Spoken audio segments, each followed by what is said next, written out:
넌 누구니? 왜 여기 혼자 있니? 철의 여인이라 불리는 수호그룹 여회장이 6개월치 밀린 월세를 받으러 찾아간 옥탑방. 녹슨 철문이 열리고 나타난 건 뻔뻔한 세입자가 아니라 7살짜리 아이였습니다. 엄마는 일하러 갔는데요.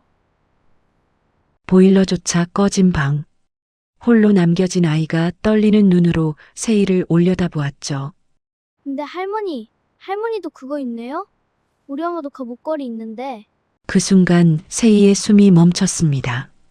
아이가 가리킨 건 30년 전 잃어버린 딸과 나눠 가진 펜던트 목걸이였죠. 시장통에서 산 흔해 빠진 싸구려 디자인이었어요. 게다가 안에 든 사진이 다르면 아무 의미 없는 거잖아요. 그런데 왜 심장이 이렇게 미친 듯이 뛰는 걸까요? 사연 시작 전 구독과 좋아요, 그리고 댓글로 인생 나날과 함께 해주세요. 이 영상을 찾아주신 분들께 행운이 가득 깃들기를 바라겠습니다. 비서실장, 이 사람이 우리 회사 번호를 차단한 거야? 낮지만 서늘한 목소리가 회장실 안을 감쌌습니다. 6개월이나 침묵하는 건 실수가 아니라 의도적인 무시야. 이건 나를 기만하는 거지. 강남 한복판 수호그룹 본사 33층 회장실. 통유리 너머로 서울의 스카이라인이 한눈에 내려다 보이는 그 방에서 세희는 넓은 책상 위에 펼쳐진 서류 한 장을 내려다보고 있었습니다. 만년필 끝으로 서류 위에 이름 석자를 툭툭 두드리는 손끝에는 감정이라곤 찾아볼 수 없었죠. 한연서, 연체 6개월, 미납금 240만 원. 수조원의 자산을 굴리는 그녀에게 240만 원이란 숫자는 돈이라고 부르기에도 민망한 금액이었습니다. 하지만 세희의 눈빛은 그 어느 때보다 날카롭게 가라앉아 있었어요. 돈의 크기가 문제가 아니었습니다. 사람의 태도가 문제였으니까요. 비서실장이 조심스럽게 한 발 다가서며 입을 열었습니다.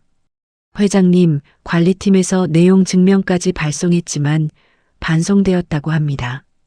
법무팀 통해 강제 집행 절차를 밟을까요? 세희는 고개를 저었습니다. 느릿하지만 단호한 동작이었어요. 그녀는 만년필을 탁 내려놓으며 자리에서 일어섰습니다. 구김 하나 없는 그레이 톤 정장이 형광등 아래서 차갑게 빛났죠. 아니, 내가 직접 가볼 거야. 비서실장의 눈이 미세하게 커졌습니다. 수조원짜리 기업을 이끄는 회장이 고작 240만 원 때문에 직접 움직인다는 게 선뜻 이해되지 않는 표정이었어요. 하지만 세희를 10여 년간 곁에서 모셔온 그는 잘 알고 있었습니다. 이 사람에게는 금액의 크기가 아니라 원칙의 무게가 중요하다는 것을요. 사정 봐주다 보면 끝도 없어. 가서 얼굴 좀 봐야겠어. 사람은 눈을 봐야 본심을 알 수 있는 거야.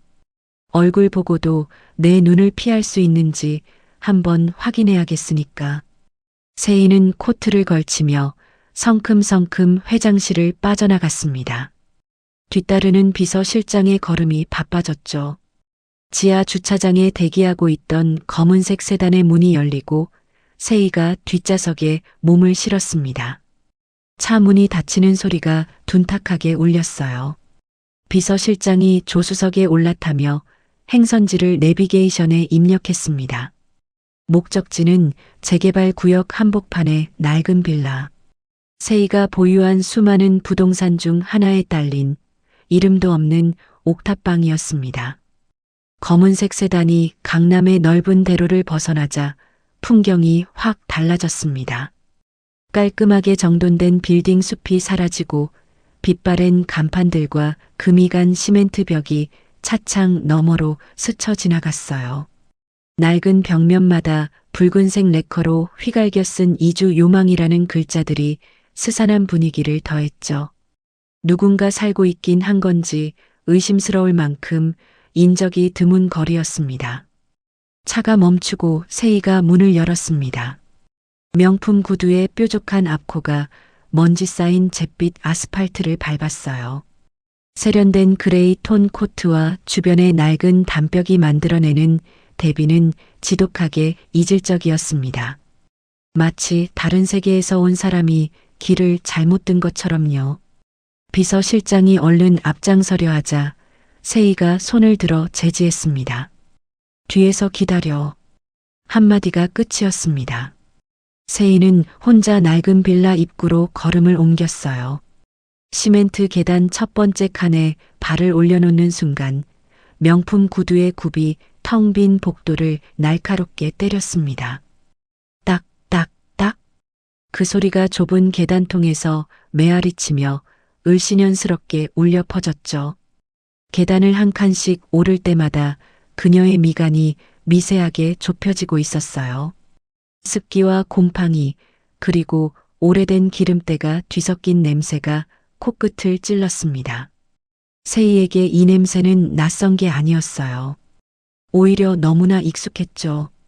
뼛속 깊이 각인되어 있으면서도 평생을 걸쳐 지우려 했던 냄새. 가난의 냄새. 그녀가 수십 년 전에 두고 온 줄 알았던 하지만 결코 잊을 수 없는 삶의 잔상이었습니다. 세희는 의식적으로 턱을 치켜들었습니다. 이곳에 흔들릴 자신은 없다고 스스로에게 다짐하듯이요. 가장 높은 곳, 옥상 위에 덩그러니 놓인 작은 방 앞에 마침내 도착했습니다. 옥탑방이라고 부르기에도 초라한 구조물이었어요. 녹슨 철문 위로 페인트가 벗겨져 있었고 문 아래 틈새로는 찬바람이 쌩쌩 새어나왔습니다. 그리고 그 철문 앞에는 어린아이의 것으로 보이는 작고 낡은 운동화 한 켤레가 가지런하지도 않게 비뚤어진 채 놓여 있었습니다. 세희의 시선이 그 운동화에 멈췄습니다. 밑창이 닳아 거의 평평해진 작은 신발. 세희는 그 신발을 한참 내려다보다가 시선을 거두었습니다. 그리고 낮고 단호한 목소리로 문 너머를 향해 말했어요. 수호그룹 5세의 회장이다. 한연서 씨 안에 있는 거 다 알아. 6개월이나 숨어 지내면 문제가 해결될 줄 알았나? 더는 내 시간 뺏지 말고 당장 문 열어. 목소리에는 분노도 조급함도 없었습니다. 오히려 그래서 더 무서웠어요. 감정이 빠진 목소리가 줄 수 있는 압박감이란 고함보다 훨씬 잔인한 법이니까요. 철문 너머에서는 아무런 대답이 없었습니다. 하지만 세희는 느낄 수 있었어요. 이 문 뒤에 누군가가 있다는 것을요. 숨소리를 죽이고 심장이 터질 것처럼 쪼그려 앉아 공포에 질려 있는 누군가가 분명히 저 안에 있었습니다. 녹슨 문 하나를 사이에 두고 바깥에는 수조원을 쥔 회장이 안에는 240만 원조차 없는 누군가가 서로를 감지하며 숨을 고르고 있었던 겁니다. 세희는 손목의 시계를 내려다보았습니다. 초침이 째깍째깍 소리 없이 돌아가고 있었어요. 그녀는 차갑게 덧붙였습니다. 3분 준다. 3분 뒤에도 대답 없으면 법대로 짐 다 드러낼 테니까 그렇게 알아. 이 말이 끝나자 옥상 위에는 바람소리만 남았습니다. 세희는 꼿꼿이 선 채 미동도 하지 않았어요. 철문 너머의 침묵은 계속되었어요.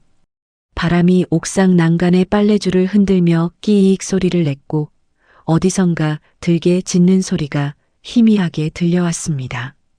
세희는 미동도 없이 서서 냉정하게 시간을 재고 있었습니다.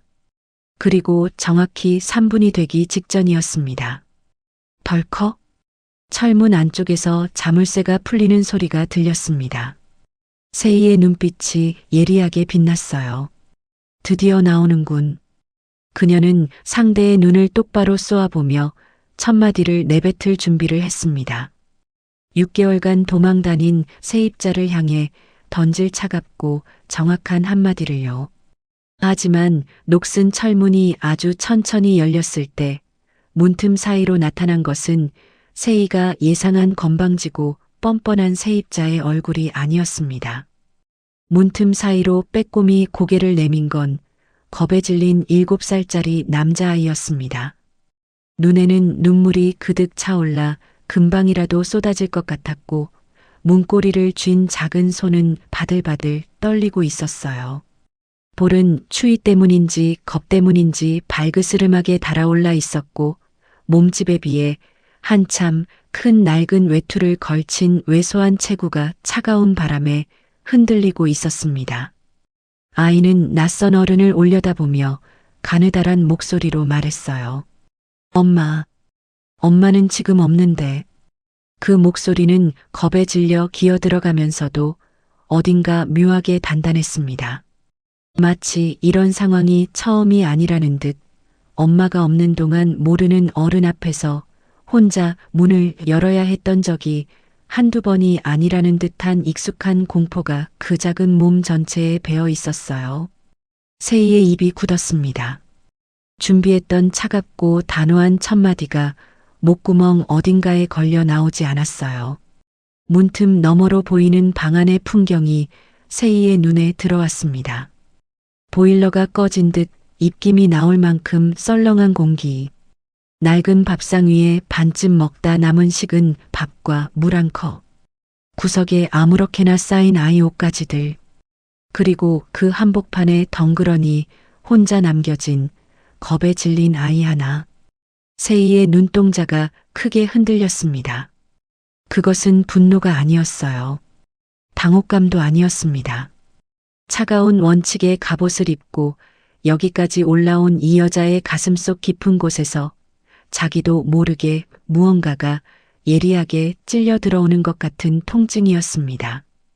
아이의 맑고 슬픈 눈망울을 마주한 순간 세희의 서늘한 카리스마에 처음으로 실금이 갔어요. 뭐지? 왜 애가 혼자 있는 거지? 이 추운 방에.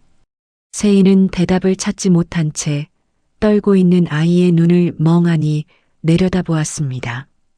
차갑던 옥상의 공기가 묘하게 무거워지며 풀리지 않는 의문과 미스터리한 긴장감이 그 좁은 공간을 가득 채웠습니다. 너 누구니? 한연서 씨는 어디 가고 애가 혼자 있어? 아이는 문고리를 꽉 쥔 채 고개를 살짝 숙였습니다. 입술이 바들바들 떨렸어요. 추워서인지 무서워서인지 아마 둘 다였을 겁니다. 엄마는 돈 벌러 갔어요. 밤늦게 온다고 그랬는데. 그 한마디가 세희의 미간을 확 찌푸리게 만들었습니다. 돈 벌러 갔다고. 6개월이나 월세를 밀리면서 이 보일러도 안 도는 얼음장 같은 방에 7살짜리를 혼자 던져두고 밤늦게까지 돌아오지 않는다고. 세희의 속에서 뜨거운 것이 치밀어 올랐습니다. 그건 분명히 분노였어요. 하지만 그 분노의 방향이 묘했습니다. 세입자에 대한 원망이라기보다는 이 상황 자체가 추운 방에 혼자 남겨져 떨고 있는 이 작은 존재가 만들어내는 날것의 안쓰러움이 분노의 탈을 쓰고 터져 나오는 것 같았죠. 세희는 문간에 선 채 고개만 살짝 돌려 방 안쪽을 훑어보았죠.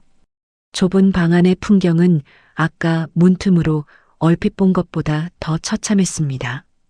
보일러가 꺼져 있었어요. 아이의 입에서 나오는 하얀 입김이 그 증거였죠. 구석에 놓인 낡은 밥상 위에는 반쯤 먹다 남은 식은 밥이 그릇째 굳어가고 있었고 그 옆에 물 한 컵이 덩그러니 놓여 있었습니다. 반찬은 보이지 않았어요. 아이가 먹을 수 있는 건 저 차가운 밥과 물뿐이었던 겁니다. 벽에는 곰팡이가 얼룩처럼 번져 있었고 천장 한쪽에서는 물이 샌 자국이 누렇게 흘러내리고 있었습니다. 아이의 옷가지가 플라스틱 바구니에 아무렇게나 쌓여 있었는데 그마저도 몇 벌 되지 않는 것이 눈에 들어왔어요. 이 방에 사는 사람이 가진 것이라곤 아이 하나와 이 추위와 그리고 6개월치 밀린 월세뿐인 것 같았습니다. 세희의 입술이 얇게 떨렸습니다. 그녀는 시선을 방 안에서 걷어들이며 낮고 쏘아붙이는 투로 말했어요. 애를 이 꼴로 두고 어딜 다니는 거야. 이건 방치야. 그 말은 문 뒤에 없는 세입자에게 던지는 것이었지만 아이 앞에서 내뱉기엔 너무 날카로운 말이었습니다. 로운이의 어깨가 움찔하고 움츠러들었어요. 아이는 자기 엄마가 욕먹고 있다는 걸 알면서도 한마디도 반박하지 못한 채 그냥 고개를 떨구었습니다. 그 모습이 세희의 가슴을 또 한 번 찔렀어요. 하지만 세희는 아무 표정도 짓지 않았습니다. 대신 코트 안주머니에서 작은 수첩과 펜을 꺼내 아이 앞에 내밀었죠. 너희 엄마 어디서 일하는지 알아? 알면 여기에 적어. 내가 직접 가서 단판 지을 테니까. 로운이는 눈을 크게 떴습니다. 이 무서운 할머니가 엄마를 찾아간다는 말에 얼굴이 새하얗게 질렸어요. 하지만 거역할 수 있는 분위기가 아니라는 건 아이도 느끼고 있었죠. 로운이는 떨리는 손으로 펜을 받아들었습니다. 수첩 위에 비뚤비뚤한 글씨로 무언가를 적었어요. 글씨가 삐뚤빼뚤 기울어져 있었고 받침이 빠진 글자도 있었습니다. 7살이 온 힘을 다해 쓴 서툴고 간절한 네 글자와 짧은 주소였어요. 할매국밥. 세희는 그 글씨를 한참 내려다보았습니다. 꾹 담은 입술 사이로 짧은 한숨이 새어나왔죠. 수첩을 접어 코트 주머니에 넣은 그녀는 비서실장에게 전화를 걸어 차갑고 사무적인 목소리로 지시했습니다. 비서실장, 여기 애가 있어. 저기 밑에 편의점 가서 따뜻한 도시락이랑 먹을 것 좀 사와서 넣어줘요. 우리 건물에서 애 굶어 쓰러지는 꼴 보고 싶지 않으니까. 비서실장은 잠깐 멈칫했습니다. 세희의 입에서 그런 지시가 나올 거라고는 예상하지 못한 표정이었어요. 하지만 곧바로 고개를 끄덕이고 계단을 내려갔죠. 세희는 다시 고개를 돌려 아이를 보았습니다. 로운이는 문간에 서서 어리둥절한 표정으로 세희를 올려다보고 있었어요. 방금까지 무서운 소리를 하던 할머니가 갑자기 밥을 사다 주라고 한 것이 이해가 되지 않는 눈빛이었습니다. 고맙습니다. 아이가 작고 떨리는 목소리로 인사했어요.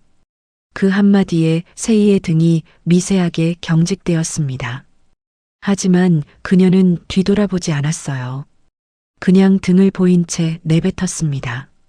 고마워할 거 없어. 내 건물 관리하는 차원이니까. 그리고 계단을 향해 발을 옮겼습니다. 올라올 때의 걸음과는 분명히 달랐어요. 구두굽이 시멘트 바닥을 때리는 소리가 아까보다 조금 부드러워져 있었죠. 미세한 차이였지만 세희 본인은 그 변화를 알아차리지 못했을 겁니다. 그때였습니다. 저기, 할머니. 등 뒤에서 아이의 목소리가 다시 세희를 붙잡았습니다. 세희는 계단 첫 번째 칸에 발을 올린 채 멈춰 섰어요. 뒤를 돌아보지 않고 고개만 살짝 까딱했습니다. 근데요, 할머니도 그거 있네요? 세희의 눈썹이 미세하게 움직였습니다. 천천히 고개를 돌렸어요. 로운이는 세희의 코트깃 사이로 살짝 비어져 나온 무언가를 가리키고 있었습니다. 코트의 단추 사이, 정장 블라우스 위로 미세하게 드러난 낡은 금속의 빛, 손때가 묻어 윤기를 잃은 오래된 금색 펜던트 목걸이의 일부가 고개를 내밀고 있었던 거예요. 세희의 손이 반사적으로 가슴 쪽으로 올라갔습니다. 뭐 말이니? 이 목걸이? 네. 그거 안에 사진 들어있는 목걸이죠? 세희의 숨이 순간 멈췄습니다. 우리 엄마도 똑같은 거 있는데 엄마가 어릴 때부터 계속 가지고 있었대요.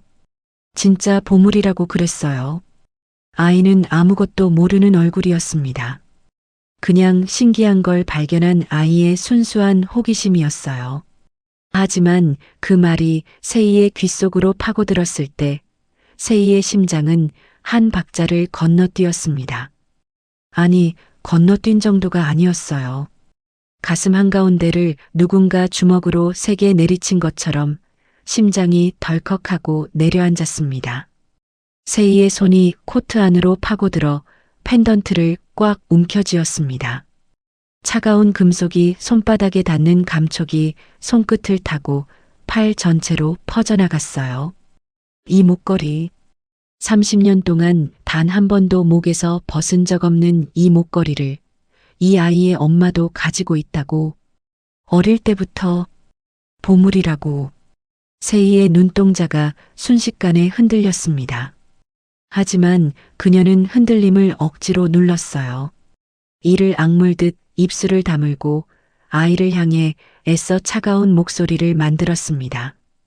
이런 건 시장에 널린 거야. 흔해 빠진 디자인이라고. 착각했겠지. 그 말을 내뱉는 목소리가 미세하게 갈라졌다는 것을 세희 자신은 알아차렸을까요? 로운이는 고개를 갸웃했지만 더 이상 묻지 않았어요. 세희는 그 시선을 견디지 못하고 등을 돌렸습니다. 그리고 거의 뛰다시피 계단을 내려갔어요.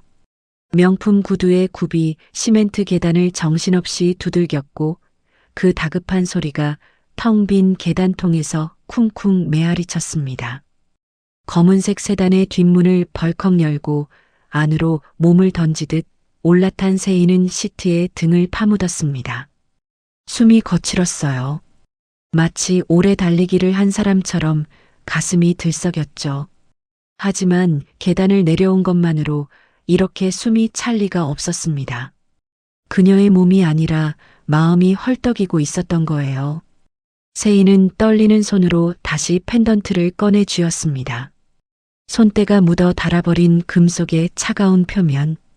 30년 동안 한 번도 이 자리를 떠나지 않은 심장과 가장 가까운 곳에 늘 품고 다니던 이것을요. 그럴 리 없어. 그 목걸이는 내가 시장에서 떡볶이 장사할 때 은수 목에 걸어준 건데 세상에 흔한 거야. 시장 바닥에도 널린 디자인이야. 사진이 같아야 의미가 있지.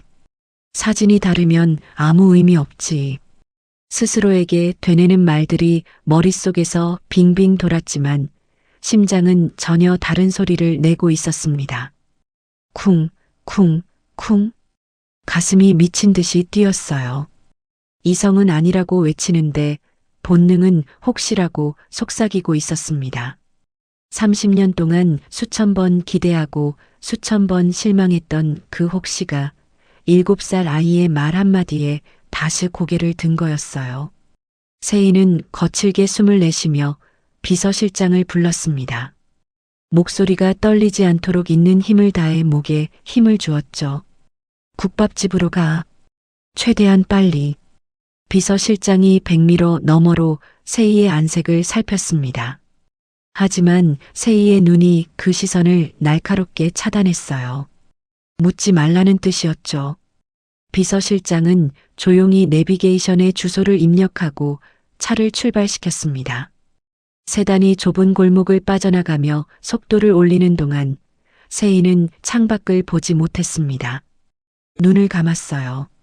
감은 눈 뒤편으로 방금 본 아이의 얼굴이, 그리고 아이가 가리킨 자신의 펜던트가 30년 전 어느 날 딸의 작은 목에 걸어주었던 바로 그 기억이 회오리처럼 밀려들었습니다. 그 순간 차 안의 공기가 바뀌었어요. 고급 가죽 시트의 냄새도, 은은한 방향제의 향도 순식간에 사라지고 세희의 코끝에 비릿하고 매캐한 냄새가 밀려들었습니다.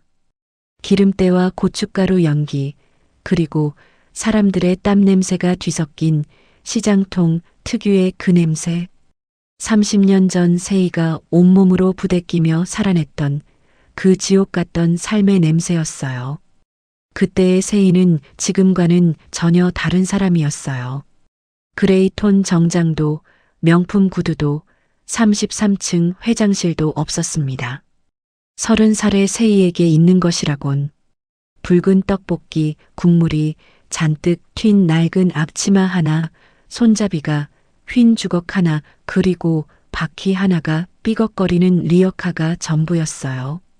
코끝을 찌르는 매운 고춧가루 연기와 사방에서 터져나오는 사람들의 고함이 뒤섞인 시장 한 구석.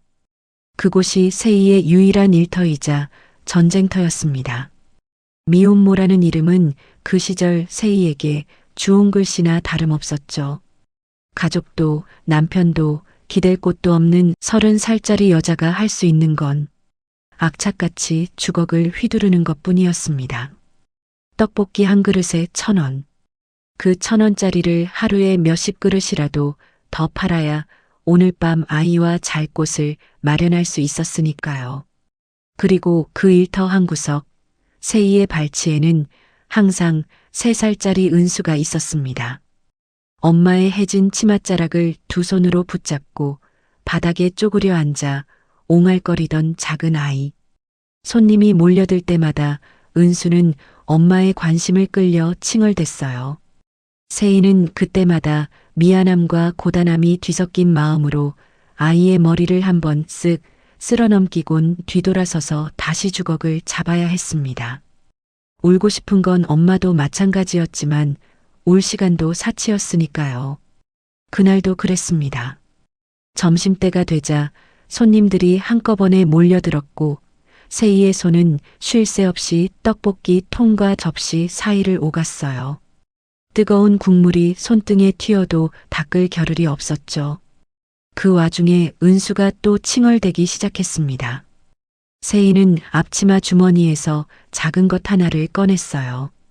전날 밤 시장 귀퉁이에 작은 사진관에서 찍은 모녀 사진을 넣어둔 금색 펜던트 목걸이였습니다. 비싼 것이 아니었어요. 시장 바닥에서 몇천 원 주고 산 누가 봐도 싸구려인 목걸이. 하지만 세이는 그 안에 둘만의 사진을 넣어두었습니다.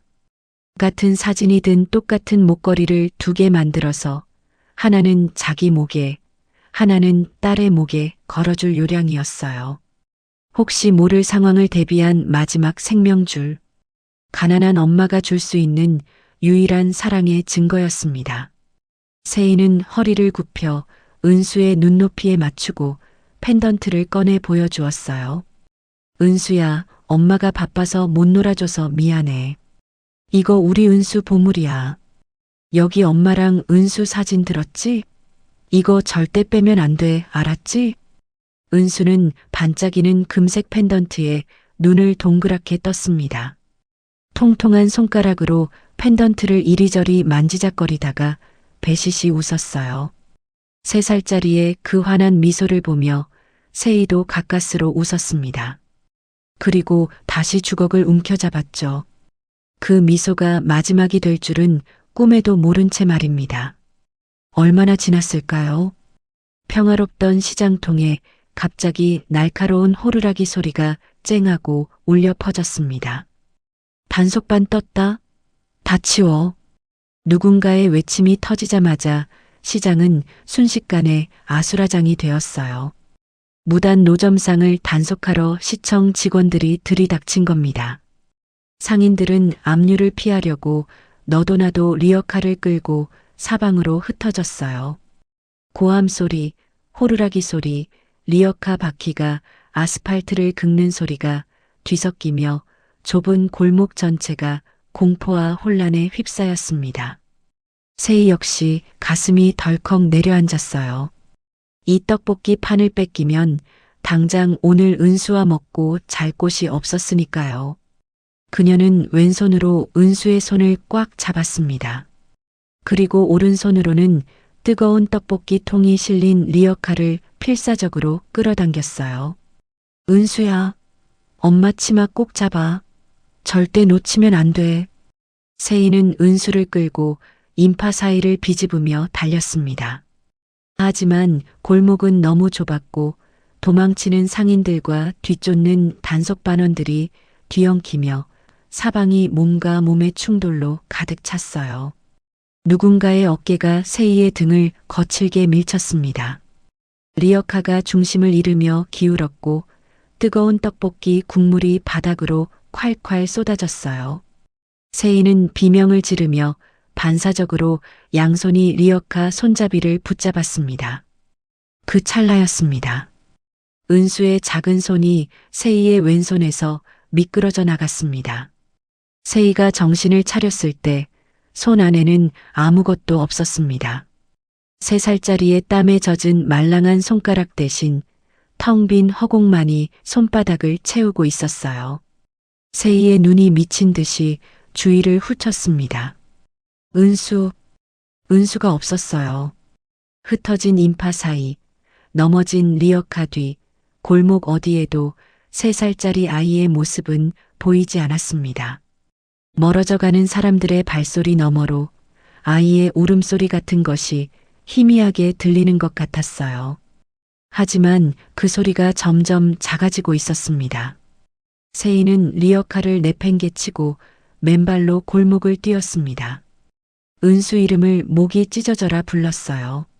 하지만 대답은 돌아오지 않았습니다. 다시 지금. 세희는 거칠게 숨을 몰아쉬며 차 창문을 내렸습니다.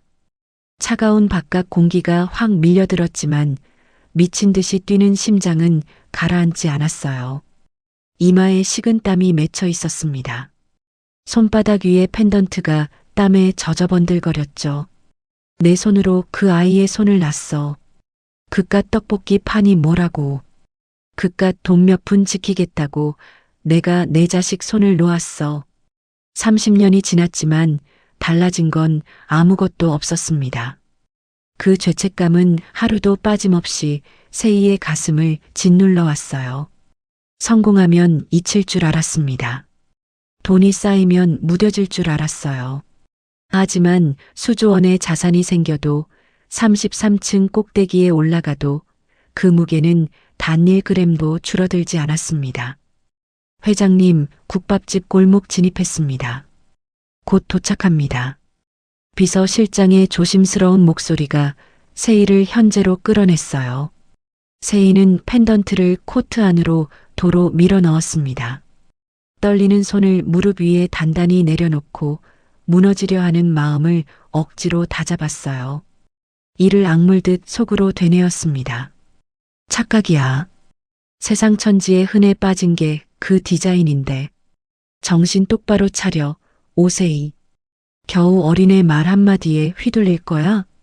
하지만 눈가가 이미 뜨겁게 달아올라 있었습니다. 그녀는 그 열기를 감추려는 듯 고개를 살짝 돌려 창밖을 보았어요.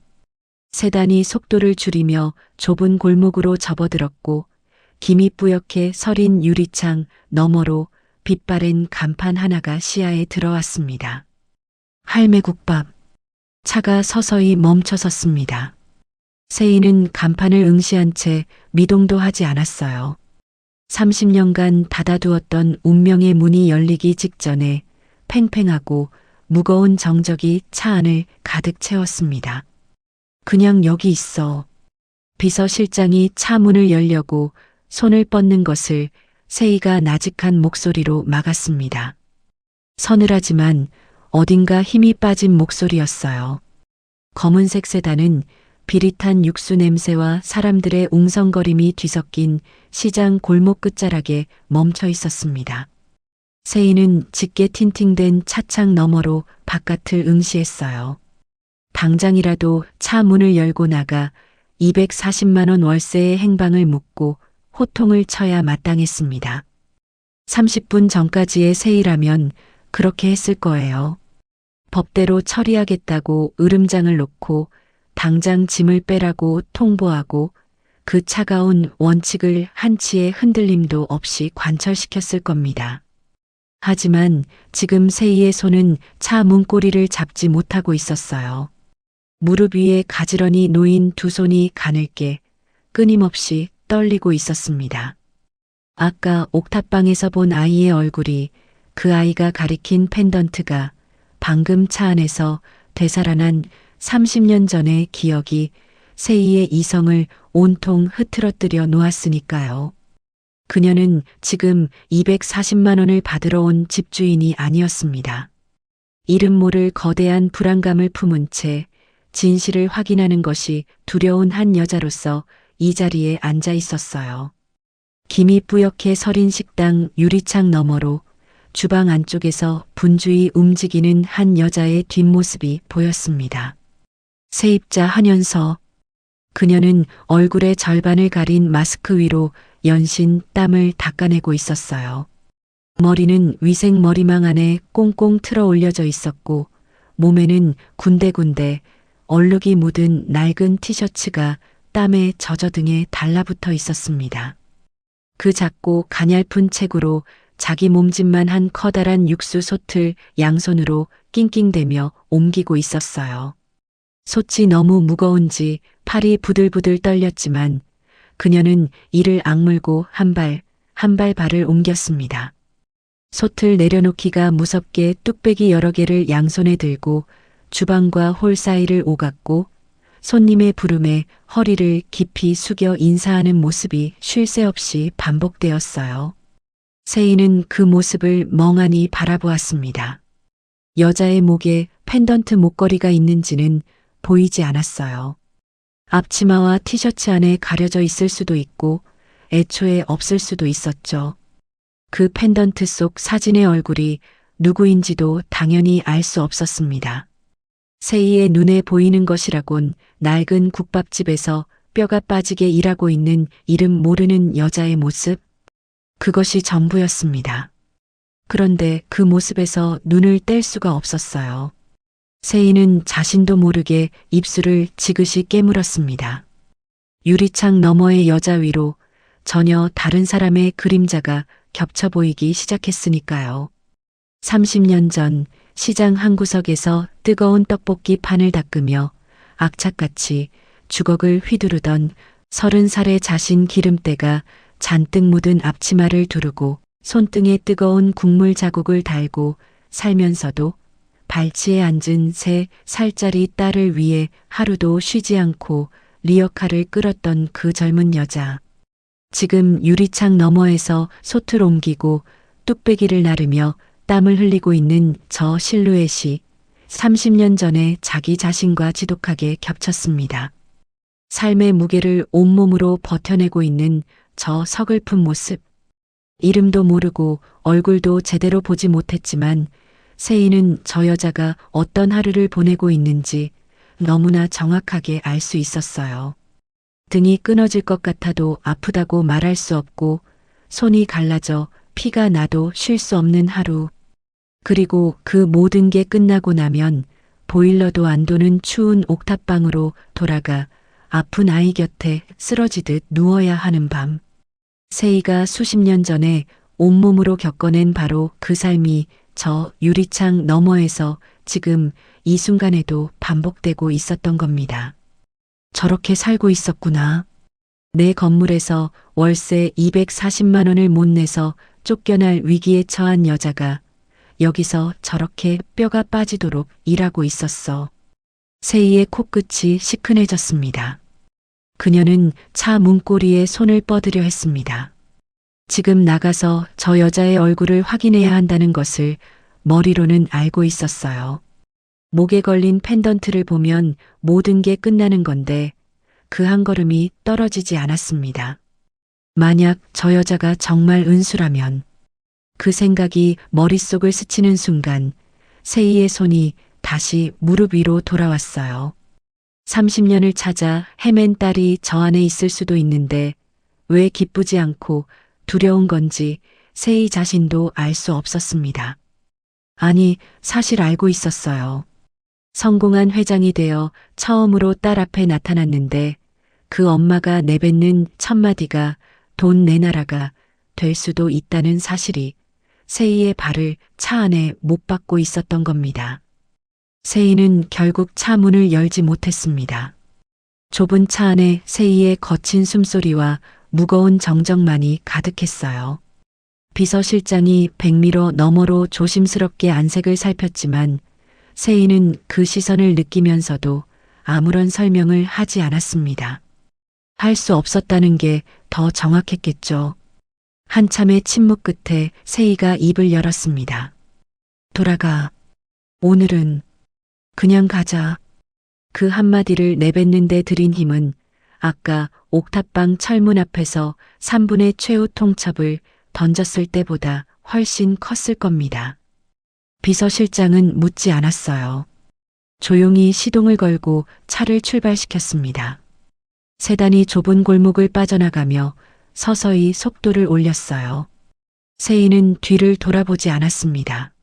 하지만 사이드미러에 비친 할매국밥의 빛바랜 간판이 점점 작아지며 시야에서 사라지는 걸 세인은 눈끝으로 보고 있었어요. 간판이 완전히 사라졌을 때 세인은 천천히 눈을 감았습니다. 차는 도심을 향해 매끄럽게 달리고 있었지만 세이의 심장은 여전히 저 좁고 습한 주방 한 구석에 남겨져 있었습니다. 30년의 세월을 돌아 마주한 운명의 첫 대면은 그렇게 말 한마디 나누지 못한 채 시린 여운만을 남기고 끝이 났습니다. 하지만 세이는 결국 다음날 또 그 골목에 서 있었습니다. 어젯밤 한숨도 못 잤어요. 눈을 감으면 유리창 너머로 봤던 그 가냘픈 뒷모습이 떠올랐고 눈을 뜨면 펜던트 속 30년 전 사진이 천장에 아른거렸습니다. 새벽에 일어나 옷장에서 꺼내 든 건 캐시미어 코트가 아니라 짙은 감색면 재킷이었어요. 장식도 없고 로고도 없는 누가 봐도 동네 아줌마가 입을 법한 옷. 오늘의 세인은 회장이 아니라 손님이어야 했으니까요. 회장님, 정말 혼자 들어가실 겁니까? 밥 한 그릇 먹겠다는데 뭘 그래. 여기서 기다려.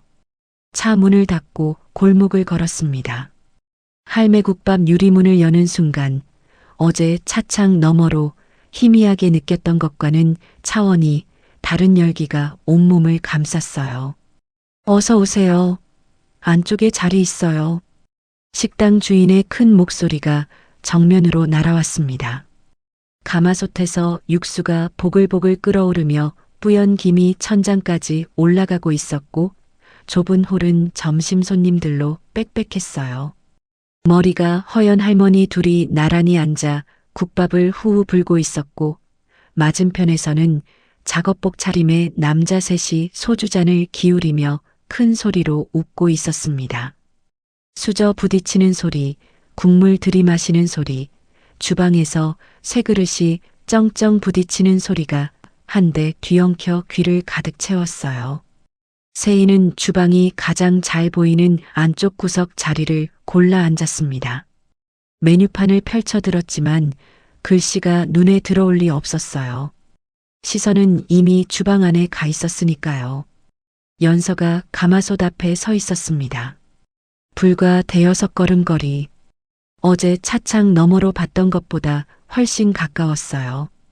가까이서 보니 더 작았습니다. 위생 머리망 아래로 삐져나온 머리카락이 땀에 젖어 이마에 달라붙어 있었고 앞치마 끈은 가느다란 허리를 두 바퀴 감고도 남았어요. 팔뚝은 성인 여성이라고 믿기 어려울 만큼 앙상했습니다. 그런데 손놀림은 전혀 달랐어요. 끌어넘칠 듯한 뚝배기 4개를 양팔에 나눠들고 테이블 사이를 빠져나오는 동작에 거침이 없었습니다. 국물 한 방울 흘리지 않고 내려놓은 뒤 뒤돌아서며 빈 그릇을 한 손으로 척척 쌓아 올리는 손끝. 뼈가 가루가 되도록 몸을 써온 사람만이 가질 수 있는 단단한 손이었죠. 여기 국밥 2개 추가요. 네, 잠시만요. 연서의 대답이 주방 너머로 날아갔어요. 쉴 틈 없이 밀려드는 주문에도 허둥대는 기색이 없었습니다. 저 마른 몸 어디에 저런 힘이 남아있는 건지 세인은 숟가락도 들지 못한 채 멍하니 바라볼 수밖에 없었어요. 그러고 있는데 연서가 쟁반을 들고 세이의 테이블로 걸어왔습니다. 손님, 돼지국밥 나왔습니다. 오래 기다리셨죠? 얼굴 절반을 가린 마스크 위로 눈이 살짝 휘어졌어요. 웃는 것 같았습니다. 지쳐 있으면서도 손님 앞에서는 애써 밝은 표정을 만들려는 그런 눈웃음이었어요. 아, 네. 괜찮아요. 세이는 고개를 살짝 숙이며 시선을 피하려 했습니다. 하지만 연서가 뚝배기를 내려놓으려 손을 뻗는 순간 세희의 눈이 저도 모르게 그 손 위에 멈춰버렸어요. 오른손 손등 위에 길게 아문 화상 자국이 있었습니다. 피부가 당겨붙으며 울퉁불퉁하게 굳은 오래된 흉터. 그 바로 옆에는 아직 붉은 기운이 가시지 않은 새 상처가 겹쳐 있었어요. 끓는 국물에 수없이 데이고 채 아물기도 전에 또 데이기를 반복한 손이었습니다. 그런데도 연서는 그 손으로 뜨거운 뚝배기를 아무렇지 않게 테이블 중앙에 내려놓았어요. 깍두기는 여기 있고요. 밥 더 필요하시면 편하게 말씀해 주세요. 연서가 허리를 살짝 숙이는 찰나 마스크 위로 드러난 두 눈이 세희와 정면으로 마주쳤습니다. 세희의 숨이 한 박자 멈췄어요. 까맣고 깊은 눈동자였습니다. 핏줄이 잔뜩 선 흰자위 위로 피로가 두텁게 내려앉아 있었지만 그 안쪽에 꺼지지 않는 뭔가가 있었어요. 체념한 사람의 눈이 아니었습니다. 이를 악물고 견디는 사람의 눈. 누군가를 지키고 있는 사람만이 가질 수 있는 절박하면서도 단단한 빛이었어요. 세희는 그 눈을 알고 있었습니다. 30년 전 시장 노점에서 3살짜리 은수를 업고 떡볶이 주걱을 휘두르던 30살의 자기 자신 손등이 갈라지고 눈이 충혈되어도 쓰러지지 않았던 그 시절, 거울에 비치던 자기 눈이 바로 저랬거든요. 그때였어요. 쾅! 식당 안쪽 테이블에서 뭔가를 세게 내리치는 소리가 터졌습니다. 손님들의 수저가 일제히 멈췄어요. 아, 이거 뭐야? 국밥에 머리카락 들어갔잖아. 더러워서 진짜. 험상궂은 인상의 중년 남자가 의자를 벌컥 밀고 일어섰습니다. 국밥 그릇을 세게 밀어붙이자 뜨거운 국물이 사방으로 튀었고 깍두기 접시가 바닥에 떨어져 쨍그랑 깨졌어요. 연서가 소스라치게 놀라 달려갔습니다. 정말 죄송합니다, 손님. 바로 새로 가져다 드릴게요. 새 거? 그걸로 되겠냐고. 내가 이걸 먹었단 말이야. 남자는 연서의 사과 따위는 들리지도 않는다는 듯 삿대질을 해댔어요. 사장 어딨어? 위생이 이 모양이야? 보건소에 신고한다. 인터넷에 다 올릴 줄 알아. 식당 안의 시선이 전부 연서에게 쏠렸습니다. 연서의 눈가가 빨갛게 달아올랐고 마스크 너머로 입술이 바들바들 떨리는 게 보였어요. 죄송합니다. 식사 금액은 받지 않겠습니다. 정말 죄송합니다. 돈 문제가 아니라고. 위로금 내놔. 안 그러면 여기 진짜 다 올려버린다. 남자가 휴대폰을 꺼내 드는 걸 보고 식당 주인이 주방에서 뛰어나왔어요. 그런데 주인이 한 건 연서를 감싸는 게 아니었습니다. 연서의 등을 세게 밀치며 소리쳤어요. 한씨, 조심 좀 하지. 이게 뭐야? 뭐해? 빨리 무릎 꿇고 빌어. 우리 가게 망하게 할 거야? 연서의 고개가 힘없이 떨궈졌습니다.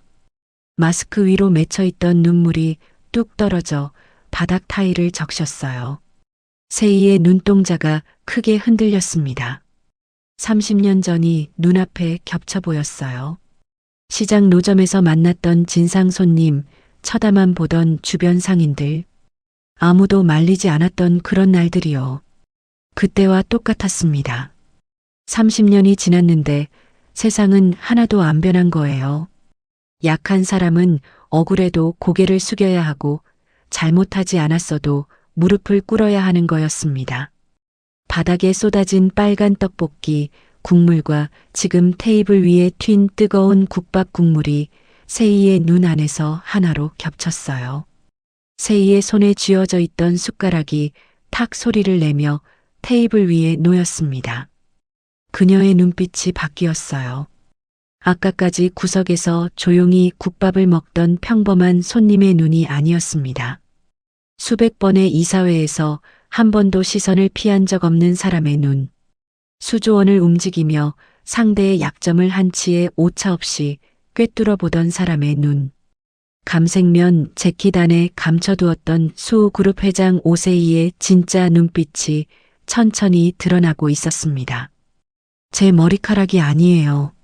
저 머리망도 쓰고 있었고, 연서가 마지막으로 떨리는 목소리를 짜냈어요. 하지만 남자는 그 말이 끝나기도 전에 식탁을 쾅쾅 두드리며 소리를 질렀습니다. 어디서 배운 버릇이야? 손님이 머리카락 나왔다는데 아니라고 잡았대? 어이 사장, 이 여자 당장 잘라. 식당 주인이 연서의 어깨를 꾹 눌렀어요. 한씨, 뭐해? 빨리 무릎 꿇고 빌어. 우리 식당 망하게 할 거야? 연서의 눈에서 눈물이 뚝 떨어졌습니다. 입술을 꽉 깨물고 있었지만 턱이 멈추지 않고 떨렸어요. 그녀의 무릎이 천천히 꺾이기 시작했습니다. 식당 안은 숨막히는 정적에 빠져 있었고 손님들은 하나같이 고개를 돌리거나 국밥 그릇만 내려다보고 있었어요. 아무도 입을 열지 않았습니다. 그때 구석자리에서 낮고 서늘한 목소리가 식당 전체를 가로질렀어요. 거기 적당히 좀 하지? 식당 안의 모든 시선이 일제히 한 방향으로 쏠렸습니다. 구석 테이블에 앉아있던 감색 재킷 차림의 중년 여성이 천천히 자리에서 일어나고 있었어요. 세이였습니다. 면 재킷에 굽 낮은 구두. 겉으로 보기엔 여전히 평범한 동네 아줌마였지만 자리에서 일어서는 자세가 달랐어요.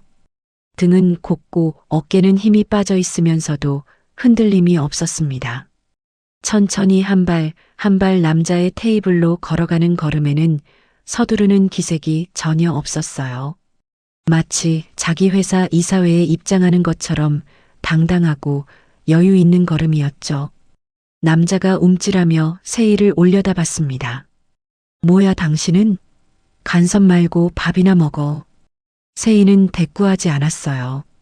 남자의 말이 귓가를 스쳐 지나가기라도 한 듯 눈 한 번 깜빡하지 않고 테이블 위에 놓인 국밥 그릇 앞에 멈춰 섰습니다.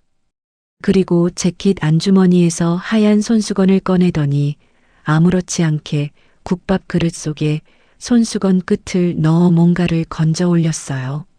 머리카락 한 올이었습니다. 세이는 그 머리카락을 손수건 위에 올려놓고 식당 천장의 형광등 아래로 가만히 들어 올렸어요. 그 동작이 어찌나 자연스럽고 침착한지 마치 실험실에서 증거물을 검수하는 사람 같았습니다. 식당 안이 쥐 죽은 듯 조용해졌어요.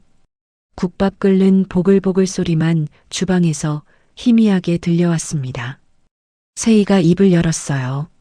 목소리는 낮았지만 식당 구석구석까지 또렷하게 닿았습니다. 이보세요. 사기를 치려면 공부 좀 하고 오지 그랬어요? 남자의 얼굴이 굳었습니다. 뭐? 사기? 지금 나한테 뭐라고 한 거야? 세이는 남자의 고함에 미간 하나 움직이지 않았어요. 손수건 위에 머리카락을 형광등 빛에 비추며 천천히 한 글자 한 글자 또박또박 말했습니다. 여기 이 직원 보세요. 머리망에다 마스크까지 철저하게 하고 있어요. 그리고 이 직원 머리카락 색 보이죠? 새까만 생머리예요. 세이의 시선이 손수건 위의 머리카락으로 내려갔어요.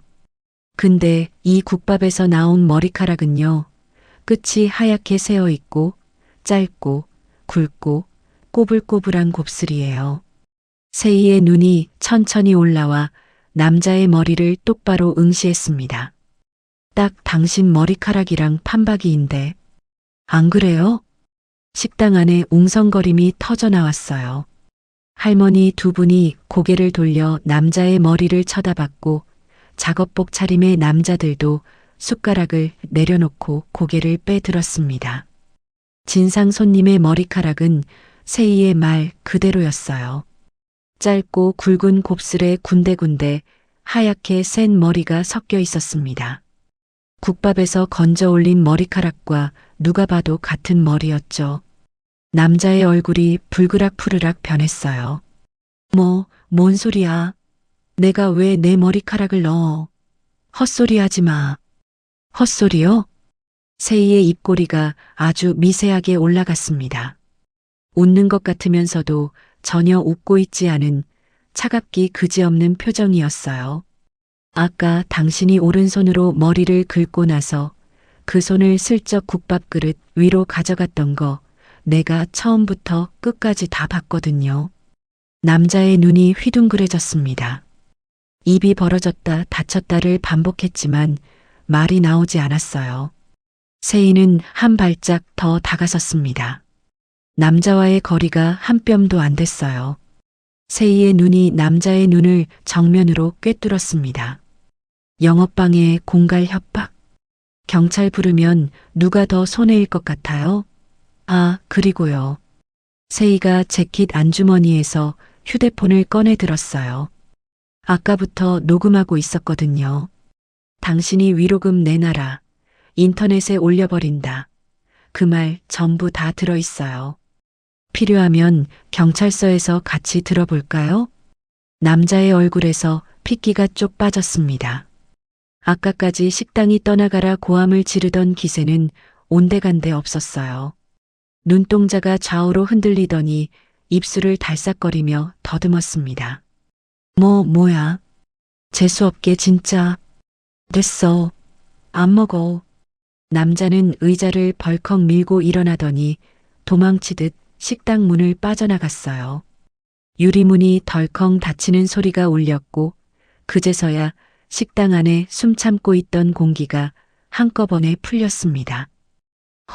저런 사람이 다 있어. 할머니 한 분이 혀를 차며 고개를 저었고 작업복 남자들 중 하나가 와, 저 아줌마간 크다 하며 작게 웃었어요. 눈치를 보던 식당 주인이 허겁지겁 세희 앞으로 달려와 허리를 깊이 굽혔습니다. 아이고, 손님, 정말 감사합니다. 제가 경황이 없어서 직원한테 화를 내버렸네. 정말 죄송하고 감사합니다. 세희는 주인에게 눈길 한 번 주지 않았어요. 고개조차 돌리지 않았습니다. 그녀의 시선은 오직 한 곳에만 고정되어 있었어요. 연서였습니다. 연서는 아직 그 자리에 서 있었어요. 무릎을 꿇다 만 어중간한 자세로 두 손을 앞치마 위에 꼭 모은 채 세희를 멍하니 올려다보고 있었습니다. 마스크 위로 드러난 두 눈이 눈물로 범벅이 되어 있었어요. 고마움과 당혹감과 그리고 난생 처음 누군가가 자기 편이 되어준 데 대한 믿기지 않는다는 표정이 한꺼번에 뒤섞여 있었습니다. 세희의 가슴이 쿵 내려앉았어요. 30년 전 시장 바닥에서 엎어진 떡볶이를 주워 담으며 혼자 울었던 그때 누군가 한 사람이라도 자기 편이 되어줬다면 얼마나 좋았을까. 그때 아무도 해주지 않았던 그 한마디를 지금 세희가 해야 한다는 걸 온몸으로 느꼈습니다. 세희는 연서를 향해 나직하게 말했어요. 차가운 회장의 목소리가 아니었습니다. 날카로운 서슬은 거두어지고 낮고 단단하면서도 어딘가 따뜻한 울림이 묻어있는 목소리였어요. 남의 잘못 뒤집어 쓰지 마요. 세상은 생각보다 비겁해서 한번 고개 숙이면 계속 누르려고 드니까. 연서의 입술이 파르르 떨렸습니다. 뭔가 말하려고 입을 열었지만 목소리 대신 눈물만 두 줄기 더 흘러내렸어요. 세희는 더 보고 있을 수가 없었습니다. 몸을 돌려 계산대로 향했어요. 10,000원짜리 지폐 2장을 꺼내 계산대 위에 놓고 거스름 돈을 기다리지 않은 채 문 쪽으로 걸음을 옮겼습니다. 빨리 이 식당을 벗어나야 했어요. 한순간이라도 더 있으면 30년간 눌러 담아왔던 것들이 전부 터져 나올 것 같았으니까요.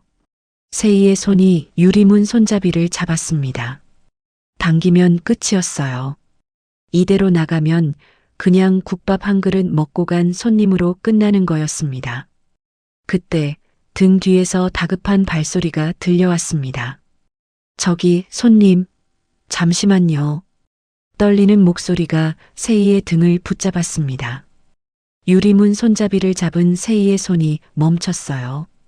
당기면 끝이었습니다. 이대로 나가면 그냥 국밥 한 그릇 먹고 간 손님으로 끝나는 거였어요. 돌아보지 말자. 지금 돌아보면 안 돼. 머릿속에서 이성이 외쳤지만 두 발은 이미 바닥에 붙은 것처럼 움직이지 않았습니다. 세희는 천천히 고개를 돌렸어요. 연서가 쟁반을 계산대 위에 내려놓은 채 숨을 헐떡이고 있었습니다.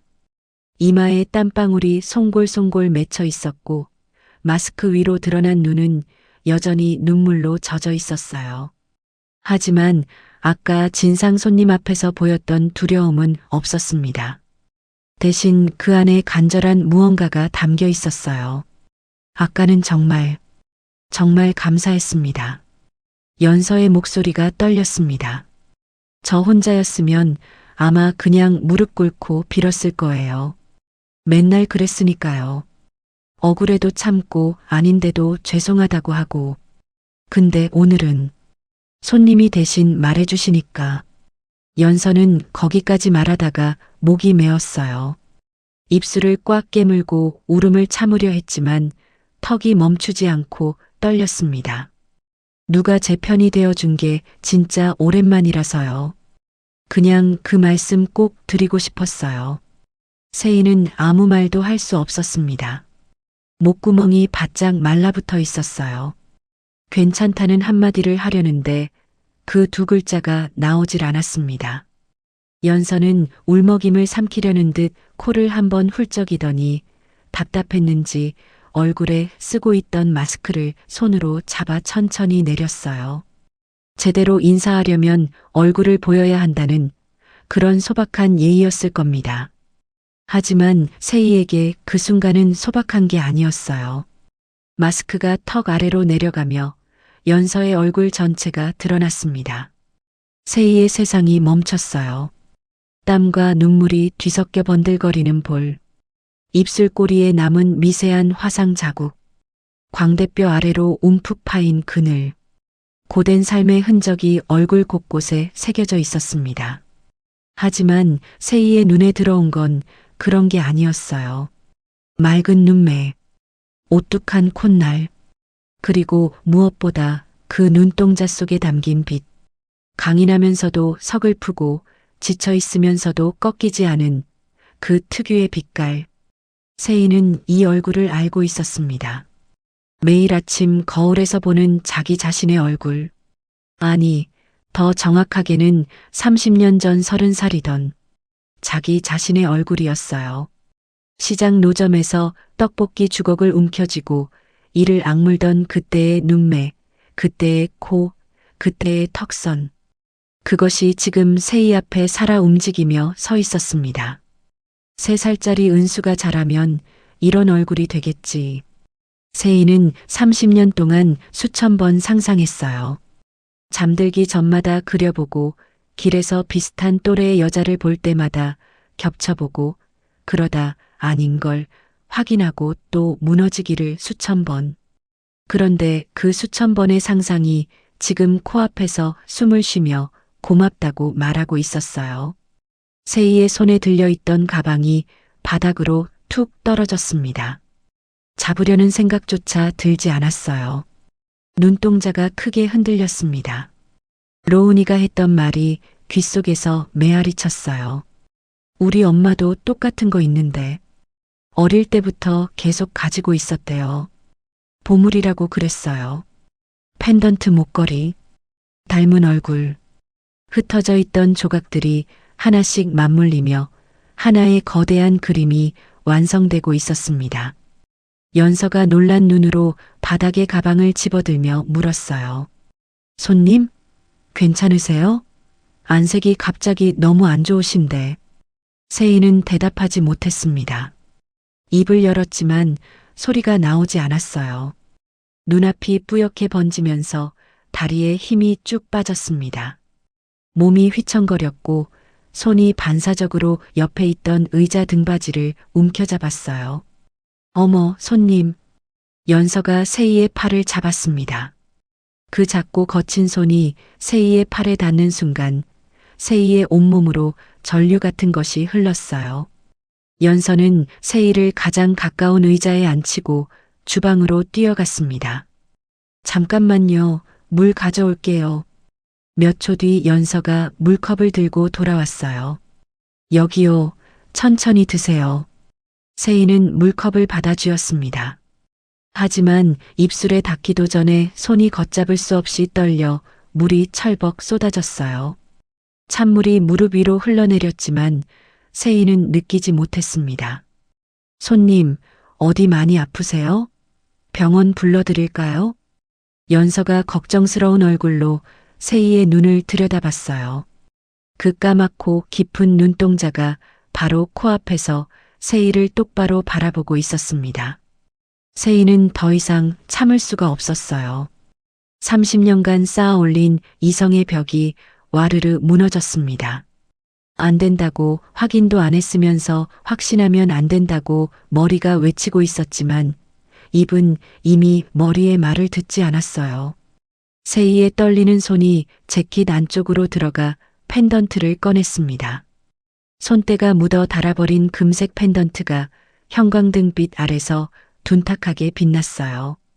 세희는 그 펜던트를 연서 앞에 내밀었습니다. 목소리가 갈라지고 떨렸지만 눈 많은 연서의 눈을 한순간도 놓지 않았어요. 혹시 이런 목걸이를 가지고 있나?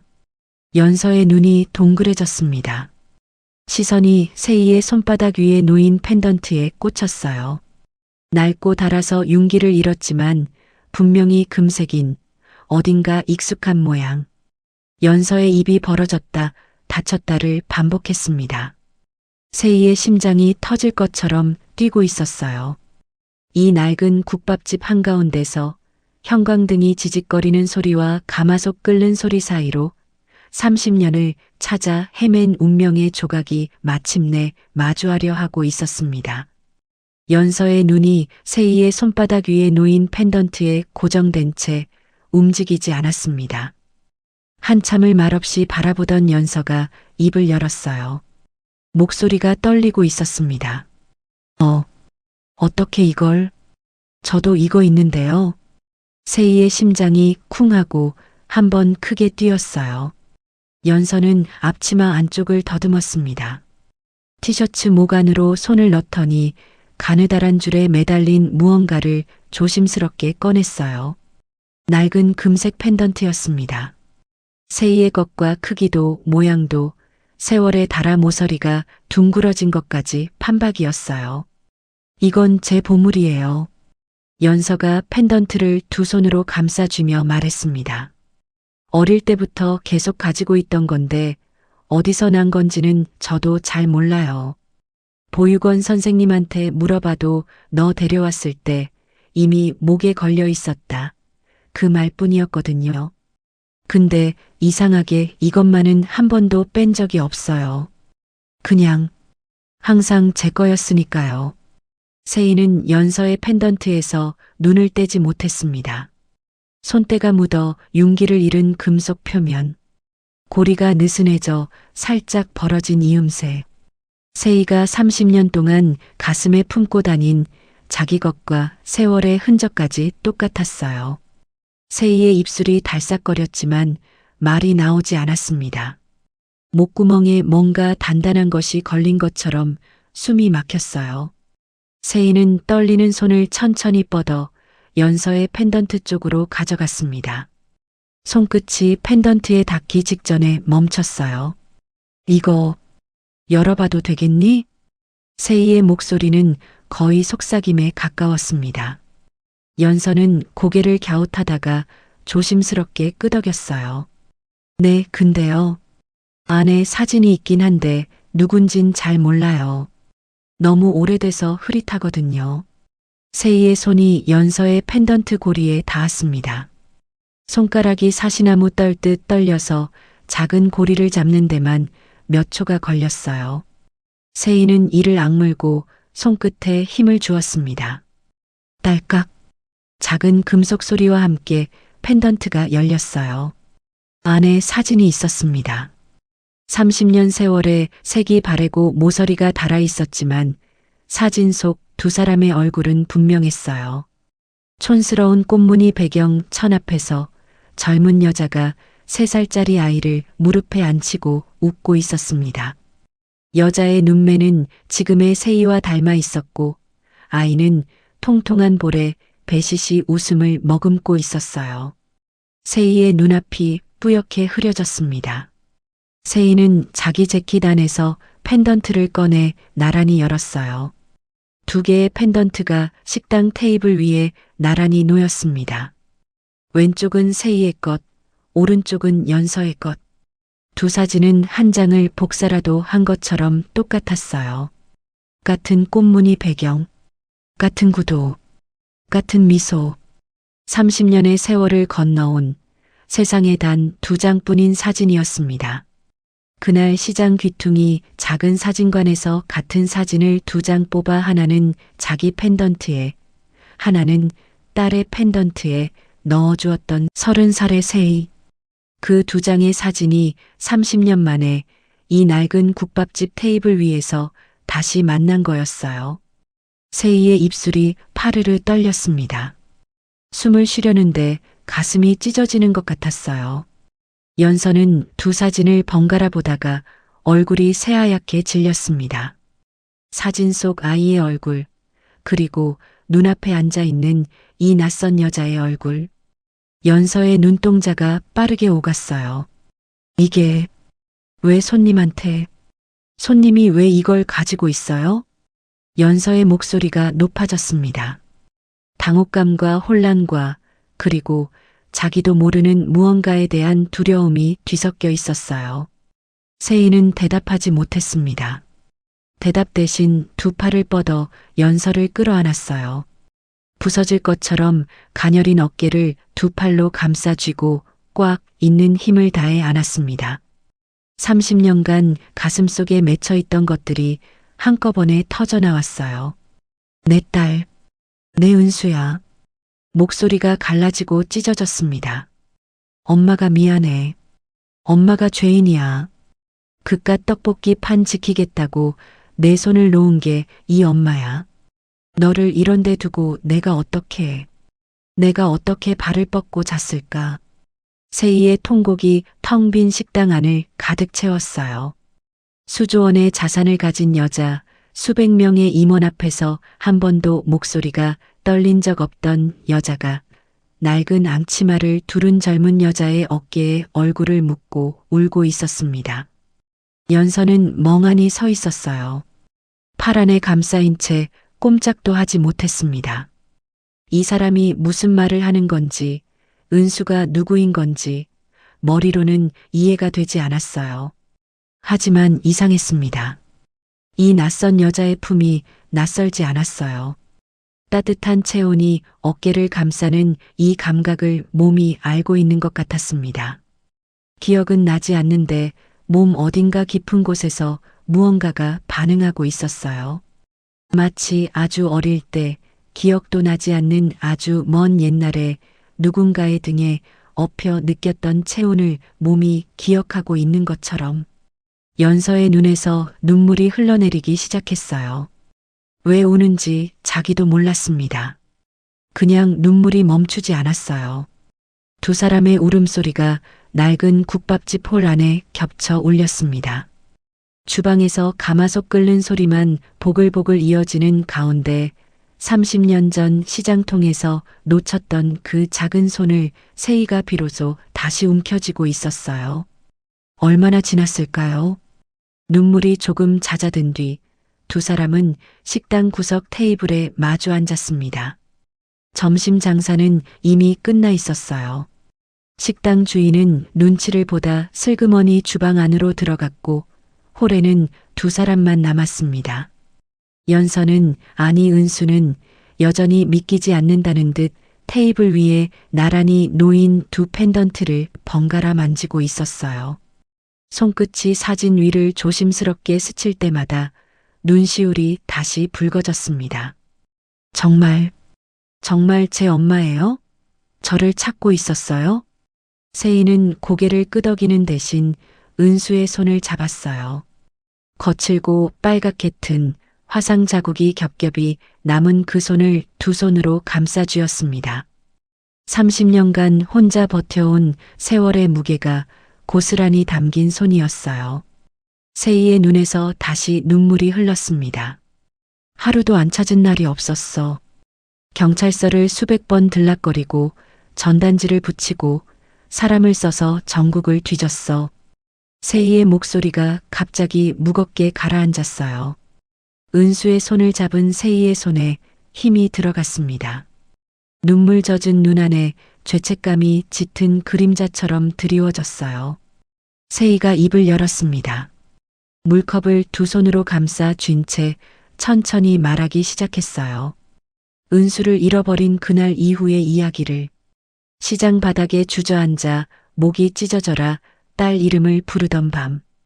경찰서를 찾아가 실종 신고를 하고 다음 날도 그 다음 날도 경찰서 문 앞에 서서 소식을 기다리던 날들. 전단지를 만들어 서울 전역에 붙이고 사설 탐정까지 고용했지만 돌아오는 건 늘 같은 대답이었어요. 단서가 없습니다. 찾다 미쳐버린 것 같아서 일을 시작했어. 머리를 비우려고. 근데 일을 하면 할수록 더 미친 듯이 일하게 되더라고.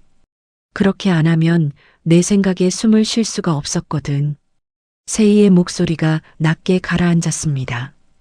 엄마는 너를 못 찾은 게 아니라 찾을 자격이 없는 인간이라서 하늘이 안 보여준 거라고 생각했어.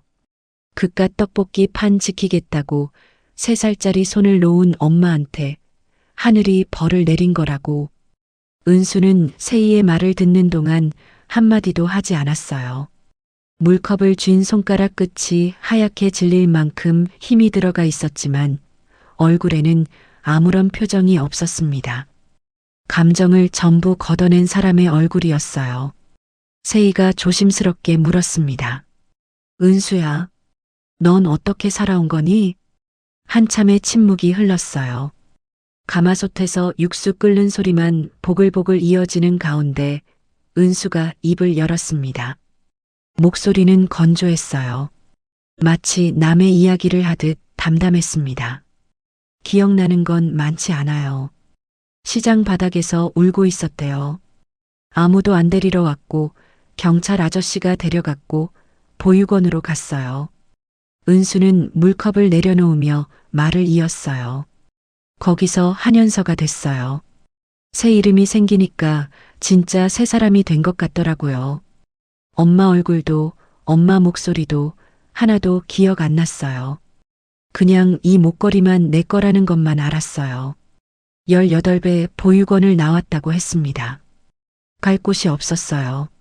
식당 서빙, 건물 청소, 공장 포장 일을 전전하며 옥탑방 보증금을 모았고 공장에서 만난 남자와 짧은 인연이 있었지만 로운이를 가진 걸 알자마자 그 사람은 사라졌어요. 로운이 낳고 자라다 보니 안 거예요. 이 아이 심장이 아프다는 걸. 은수의 목소리가 처음으로 떨렸습니다. 선천성 심장 질환이래요. 수술을 해야 하는데 돈이 없으니까 일단 약으로 버티는 거예요. 약값이 한 달에 40만 원이에요. 은수는 테이블 위에 물컵을 멍하니 내려다보며 말했어요. 월세도 40만 원이었어요. 둘 다 낼 수는 없었어요. 세희의 미간이 미세하게 떨렸습니다. 매달 월세 봉투 앞에 쪼그려 앉았어요. 봉투에서 지폐를 빼내면서 속으로 그랬어요. 미안해요, 집주인 아주머니. 한 달만 더. 한 달만 더요. 은수의 손이 물컵 위에서 멈췄어요. 그 한 달이 6번 쌓인 거예요. 그게 240만 원이었어요. 세희는 숨을 쉴 수가 없었습니다. 전화가 올 때마다 손이 떨렸어요. 받으면 나가라는 소리를 들을 것 같았거든요. 나가면 로운이가 길바닥에서 죽어요. 보일러 안 되는 옥탑방이라도 지붕은 있으니까. 그래서 비겁하게 도망쳤어요. 전화도 안 받고 문도 안 열고 숨었어요. 은수의 마지막 말이 끝나자 식당 안에 무거운 침묵이 내려앉았습니다. 세희는 고개를 떨구었어요. 두 손이 무릎 위에서 주먹을 쥐고 있었고 어깨가 가늘게 흔들리고 있었습니다. 한참을 아무 말도 하지 못했어요. 은수야. 세희가 고개를 들었을 때 얼굴은 눈물로 범벅이 되어 있었습니다. 아까 펜던트를 확인하며 흘렸던 눈물과는 결이 달랐어요. 죄책감이 사람의 얼굴에 어떤 모양을 새기는지 은수는 그 순간 처음으로 봤습니다. 내가 매달 미안해하면서 그 봉투에서 돈을 빼냈다고 했지. 세희의 목소리가 갈라졌어요. 그 집주인 아주머니가 나야. 은수의 눈이 크게 흔들렸습니다. 내 월세를 독촉하고 내용 증명을 보내고 법대로 짐을 드러내겠다고 으름장을 놓은 사람이 바로 이 엄마야. 은수의 입이 벌어졌어요. 말이 나오지 않았습니다. 세희는 멈추지 않았어요. 멈출 수가 없었습니다. 옥탑방 철문 앞에 서서 내뱉었던 그 차가운 말들이 하나하나 되살아나며 세희의 혀를 불태웠어요. 3분 준다. 대답 없으면 법대로 짐 다 드러낸다.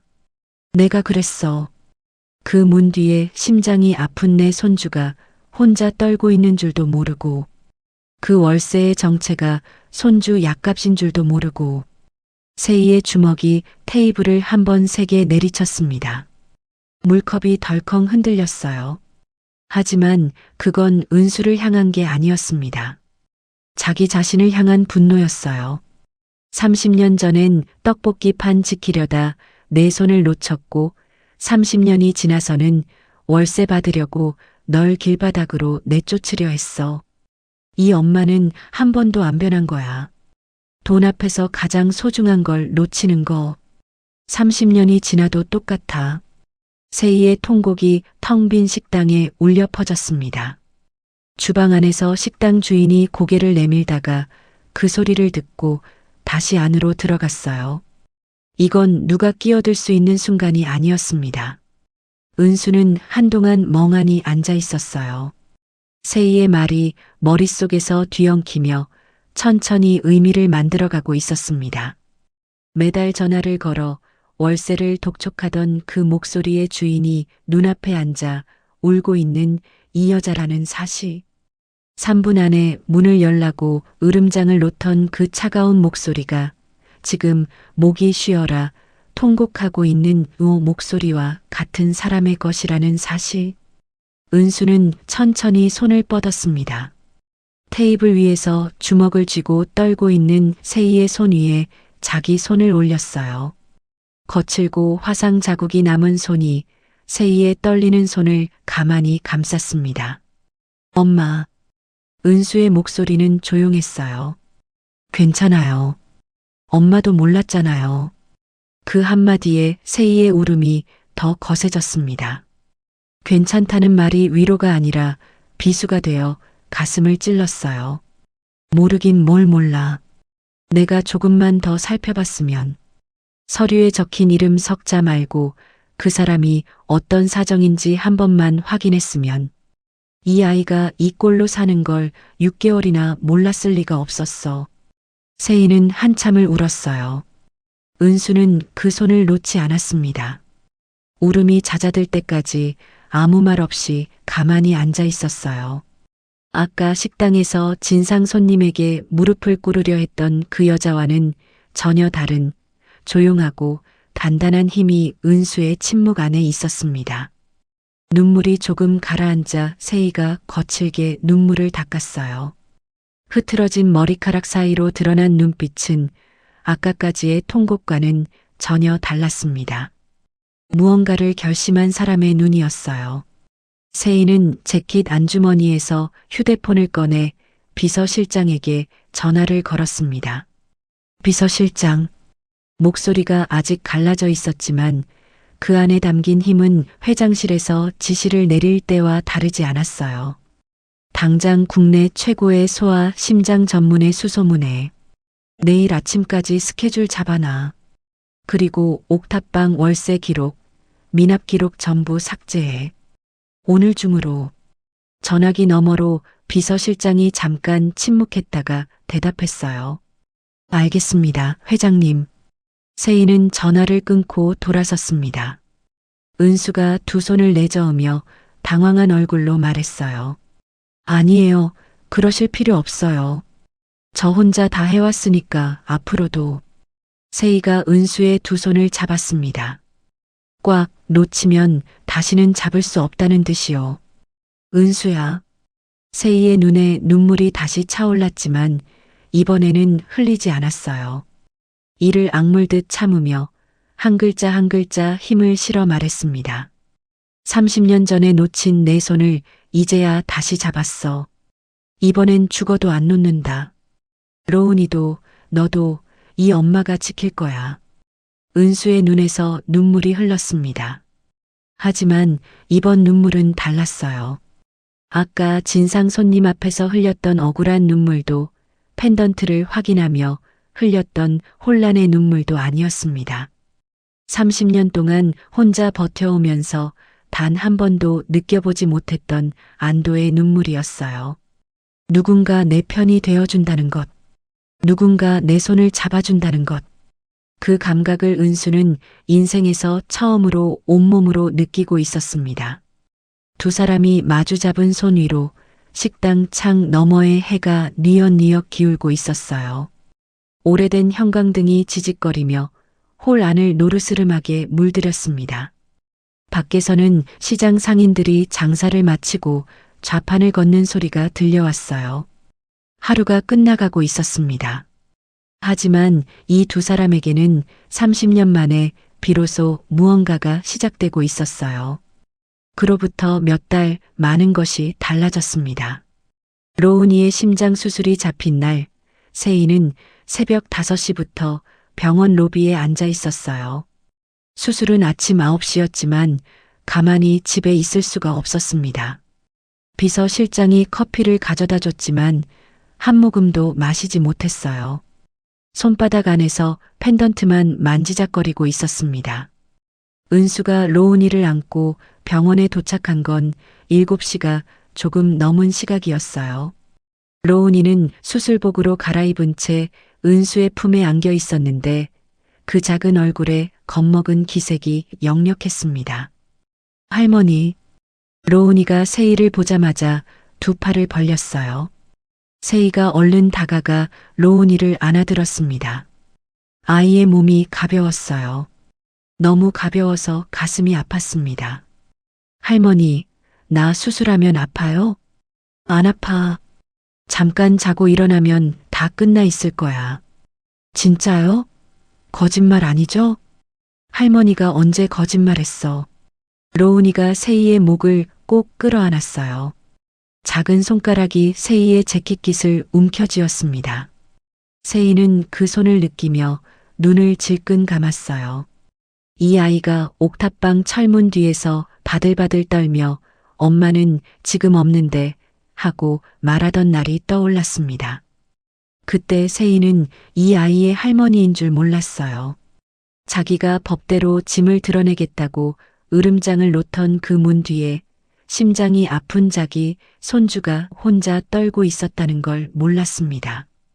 다시는 모른 척하지 않겠다고 세희는 로운이의 등을 토닥이며 속으로 되뇌었어요. 수술실 문이 닫히고 빨간 불이 켜졌습니다. 세희와 은수는 수술실 앞 복도 의자에 나란히 앉았어요. 아무 말이 없었습니다. 할 말이 없어서가 아니라 입을 열면 울음이 터질 것 같아서였어요. 1시간이 지나고 2시간이 지나고 3시간이 지났습니다. 복도의 형광등이 지직거릴 때마다 은수의 어깨가 움찔했어요. 4시간째에 접어들었을 때 은수가 처음으로 입을 열었습니다. 엄마, 응, 로운이가 괜찮겠죠? 세희는 은수의 손을 잡았어요. 대답 대신 꽉 쥐었습니다. 은수도 세희의 손을 쥐었어요. 두 사람의 손이 서로의 떨림을 느끼며 맞잡혀 있었습니다. 5시간이 지났을 때 수술실 문이 열렸어요. 초록색 수술복을 입은 의사가 마스크를 내리며 나왔습니다. 세희와 은수가 동시에 벌떡 일어났어요. 보호자분이시죠? 네네. 로운이 어때요? 괜찮아요? 은수의 목소리가 떨렸습니다. 의사가 고개를 끄덕이며 말했어요. 수술 잘 끝났습니다. 경과 지켜봐야 하지만 지금 상태로는 아주 양호합니다. 은수의 다리에 힘이 풀렸어요. 그 자리에 주저앉으려는 은수를 세희가 잡았습니다. 두 사람은 복도 한가운데서 서로를 껴안고 울었어요. 지나가던 간호사가 걸음을 멈추고 바라봤지만 아무도 말리지 않았습니다. 그 울음이 어떤 울음인지 굳이 설명하지 않아도 알 수 있었으니까요. 로운이가 회복실에서 눈을 떴을 때 처음 한 말은 이거였어요. 할머니, 나 안 아팠어. 진짜 자고 일어났더니 끝났어. 세희가 웃으며 로운이의 이마를 쓸어넘겼어요. 그럼 할머니가 거짓말하는 거 봤어? 안 봤어. 그치. 앞으로도 안 볼 거야. 로운이가 방긋 웃었습니다. 그 웃음을 보는 세희의 눈가에 주름이 깊이 잡혔어요. 은수는 침대 옆에서 로운이의 손을 잡은 채 소리 없이 울고 있었습니다.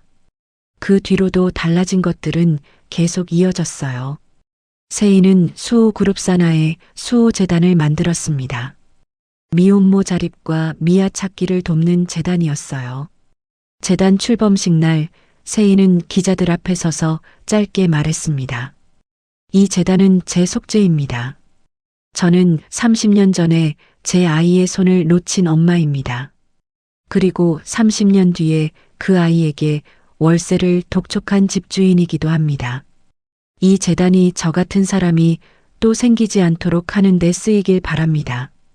기자들이 술렁거렸지만 세희는 더 이상의 질문을 받지 않았어요.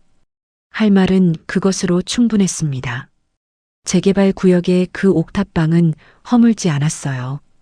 대신 보일러를 새로 놓고 곰팡이 핀 벽지를 뜯어내고 새 벽지를 바르고 따뜻한 이불을 채워 넣었습니다. 갈 곳 없는 아이들을 위한 쉼터로 바꾼 거였어요. 녹슨 철문은 밝은 색으로 새로 칠했고 그 앞에는 밑창 다른 운동화 한 켤레 대신 알록달록한 아이들 신발이 가지런히 놓이게 되었습니다. 은수는 더 이상 마스크를 쓰지 않았어요. 할매국밥에서도 거리에서도 한연서가 아닌 본래의 이름으로 고개를 들고 살아가고 있었습니다. 화창한 주말 오후였습니다. 세희와 은수 그리고 로운이 세 사람이 어느 작은 사진관 앞에 서 있었어요. 큰 길에서 한 블록 들어간 골목 안에 간판 글씨가 반쯤 바랜 오래된 사진관이었습니다. 할머니, 여기 왜 왔어요? 로운이가 세희의 손을 잡고 고개를 갸웃했어요. 수술 후 혈색이 돌아온 볼이 토실토실해져 있었습니다. 우리 보물 안에 넣을 새 사진을 찍으러 왔지. 보물? 그 목걸이요? 그래, 그 목걸이. 사진관 문을 열자 작은 종이 딸랑 울렸어요. 안은 소박했습니다. 형광등 아래 촌스러운 꽃무늬 배경 천이 걸려 있었고 낡은 카메라가 삼각대 위에 서 있었어요. 벽에는 손님들이 찍어간 가족사진이 빼곡하게 붙어 있었습니다. 은수가 사진관 안을 둘러보다가 걸음을 멈췄어요. 배경 천 앞에 선 순간 얼굴에 묘한 표정이 스쳤습니다. 눈시울이 서서히 붉어졌어요. 엄마, 응? 나 여기 온 적 있는 것 같아. 세희가 은수를 돌아봤습니다. 기억은 안 나는데 몸이 기억해요. 이 형광등 빛이랑 이 배경 천 냄새가 이상하게 낯설지가 않아요. 세희의 코끝이 시큰해졌어요. 세희가 은수의 어깨를 감싸 안으며 말했습니다. 여긴 아니지만 이런 데서 찍었어. 3살 때 시장 귀퉁이에 있던 조그만 사진관이었는데 내가 사진 찍기 싫다고 칭얼대서 엄마가 간지럼 태웠거든. 그랬더니 그제야 방긋 웃었어. 그 웃는 얼굴을 사진사 아저씨가 딱 찍은 거야. 은수가 웃었어요. 눈물이 맺힌 채로요. 나 지금도 사진 찍는 거 싫어하는데. 알아. 그것도 안 변했네. 두 사람이 마주보며 웃었습니다. 30년의 공백이 무색하게 그 웃음은 서로를 닮아 있었어요. 자, 여기 서주세요. 사진관 주인이 카메라 뒤에서 손짓했어요. 세 사람이 배경 천 앞에 나란히 섰습니다. 세희가 가운데, 오른쪽에 은수, 왼쪽에 로운이. 하지만 포즈를 잡기가 어색했어요. 세 사람 다 사진 찍는 게 익숙하지 않았거든요. 세희는 팔짱을 낄까 말까 망설였고, 은수는 어디를 봐야 할지 몰라 시선이 어지러웠어요. 찍을게요. 하나, 둘, 셋. 바로 그 순간이었습니다. 로운이가 장난스럽게 두 팔을 벌려 세희와 은수를 동시에 껴안았어요. 예상하지 못한 아이의 포옹에 세희가 놀라서 눈이 커졌고, 은수는 웃음이 터지면서 동시에 눈물이 쏟아졌습니다. 찰칵! 셔터가 터졌어요. 완벽하게 포즈를 잡은 사진은 아니었습니다. 세희는 눈이 반쯤 감겨 있었고, 은수는 코가 빨갛고 볼에 눈물 자국이 남아 있었어요. 로운이만 활짝 웃고 있었죠. 하지만 그래서 완벽한 사진이었습니다. 꾸미지 않은 있는 그대로의 가족이 거기 있었으니까요. 사진관을 나선 세 사람이 골목을 걸었어요. 로운이가 앞서 뛰어가고 세희와 은수가 나란히 걸었습니다. 오후 햇살이 비스듬하게 기울며 골목 바닥에 세 사람의 그림자를 길게 느렸어요. 은수가 방금 뽑아온 사진을 꺼내 들었습니다. 세 사람이 웃고 있는 아까 그 어수선하고 완벽한 사진이었어요. 은수는 자기 목에 걸린 펜던트를 열었습니다. 딸깍하는 작은 소리와 함께 뚜껑이 열리자 30년 전 꽃무늬 배경 앞에서 찍은 모녀 사진이 보였어요. 색이 바래고 모서리가 다른 세상에 단 2장뿐인 사진. 은수는 그 위에 새 사진을 겹쳐 넣었습니다. 30살의 엄마와 3살짜리 딸이 웃고 있는 사진 위에 예순의 엄마와 33살의 딸, 7살짜리 손주가 웃고 있는 사진이 포개졌어요. 은수가 펜던트를 딸깍 닫았습니다. 엄마, 응, 이제 이 목걸이 안 열어봐도 돼요. 세희가 은수를 바라봤어요. 사진 안 봐도 엄마 얼굴 알아요. 눈앞에 있으니까.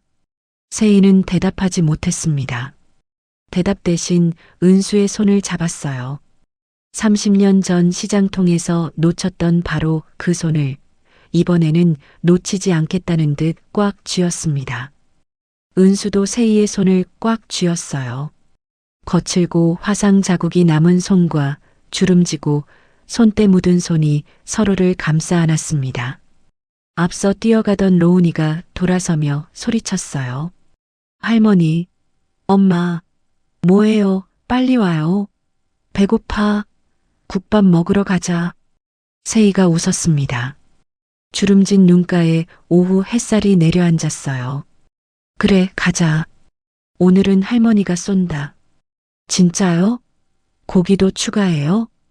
고기도 추가하고 밥도 추가하고 내가 먹고 싶은 거 다 시켜. 와, 할머니 최고. 로운이가 환호하며 다시 앞으로 뛰어갔어요. 세희와 은수가 나란히 걸음을 옮겼습니다. 아무 말 없이 하지만 잡은 손은 놓지 않은 채로요. 골목 끝에서 바람이 한 줄기 불어왔어요. 세희의 재킷 안에서 그리고 은수의 목에서 2개의 낡은 펜던트가 오후 햇살을 받아 나란히 흔들렸습니다. 30년 동안 서로를 찾아 헤매던 2개의 금빛 조각이 이제야 비로소 같은 방향으로 빛나고 있었어요. 세 사람의 뒷모습이 골목 끝으로 서서히 작아졌습니다. 로운이의 제잘거리는 목소리가 점점 멀어지고 세희의 낮은 웃음소리가 바람에 실려 흩어졌어요. 오늘 이야기 어떠셨나요? 냉정한 여회장도, 무릎 꿇던 딸도, 혼자 떨던 손주도 결국 서로가 서로에게 가장 필요한 사람이었어요. 가난 속에서도 목에서 떼지 못한 싸구려 펜던트 하나가 30년의 시간을 이어줬습니다. 돈으로 살 수 없는 게 있고 세월이 지워도 사라지지 않는 게 있어요. 그게 가족이고, 그게 모정인 것 같아요. 이 이야기가 마음에 남으셨다면 구독과 좋아요로 함께 해주세요. 지금까지 인생나날이었습니다.